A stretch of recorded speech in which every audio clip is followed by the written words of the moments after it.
പീരുമേട് പട്ടുമുടി ജനവാസ മേഖലയിൽ ഭീതി വിതച്ച് വീണ്ടും കാട്ടാനക്കൂട്ടം 3 കൊമ്പനാനകളാണ് ജനവാസ മേഖലയിൽ തമ്പടിച്ചിരിക്കുന്നത്. കഴിഞ്ഞ ദിവസം പ്രദേശത്തെ കർഷകരുടെ ഏക്കർ കണക്കിന് ഏലം കൃഷി കാട്ടാന നശിപ്പിച്ചിരുന്നു. വനം വകുപ്പും RRT സംഘങ്ങളും ആനയെ ഉൾക്കാട്ടിലേക്ക് കയറ്റിവിടാനുള്ള ശ്രമത്തിലാണ്.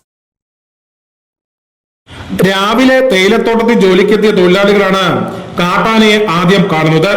ഭയപ്പെട്ടോടിയ തോട്ടം തൊഴിലാളികൾ ഗ്രാമപഞ്ചായത്ത് അംഗത്തെ വിവരം അറിയിച്ചു. ഇതിനകം വനം വകുപ്പിനെ വിവരം അറിയിക്കുകയായിരുന്നു. കഴിഞ്ഞ കുറച്ചു നാളുകളായി പ്രദേശത്ത് കാട്ടാനയുടെ ശല്യം അതിരൂക്ഷമായി തുടർന്നു വരികയാണ്. രാത്രിയെന്നോ പകലെന്നോ ഇല്ലാതെ പ്രദേശത്തിറങ്ങുന്ന കാട്ടാനകൾ ജനങ്ങൾക്ക് ഏറെ ഭീതിയാണ് സൃഷ്ടിക്കുന്നത്. കഴിഞ്ഞ ദിവസം പ്രദേശവാസികളുടെ ഏലം ഉൾപ്പെടെയുള്ള കൃഷിവിളകൾ കാട്ടാനയെത്തി വ്യാപകമായി നശിപ്പിച്ചു. മുൻപ് വേനൽക്കാലത്താണ് ആനകൾ ജനവാസ മേഖലയിലേക്ക് എത്തിയിരുന്നതെങ്കിൽ ഇപ്പോൾ മഴക്കാലത്തും ആനകൾ ജനവാസ മേഖലയിൽ സജീവമാണെന്ന് പ്രദേശവാസികൾ പറയുന്നു. ആനയുടെ ശല്യം ഒത്തിരി കൂടിക്കൊണ്ടിരിക്കുക.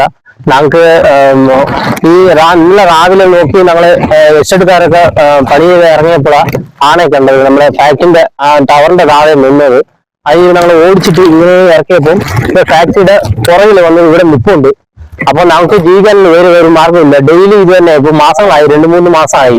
അപ്പം മേലോട്ട് പോയ പട്ടുമുടി എസ്റ്റേറ്റ്, ഇങ്ങോട്ട് ഞങ്ങളെ പട്ടുമുടി എസ്റ്റേറ്റ്, പിന്നെ എല്ലാവരും ആൾക്കാർ കൊച്ചു പിള്ളേരൊക്കെ ഇരിക്കുന്ന നിരവധി ആളുകൾ പറക്കുന്ന ഒരു മേഖല കൂടിയാണ് ഇവിടെ.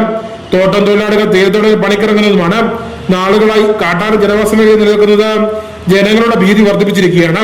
Idukki vision news, Peermade.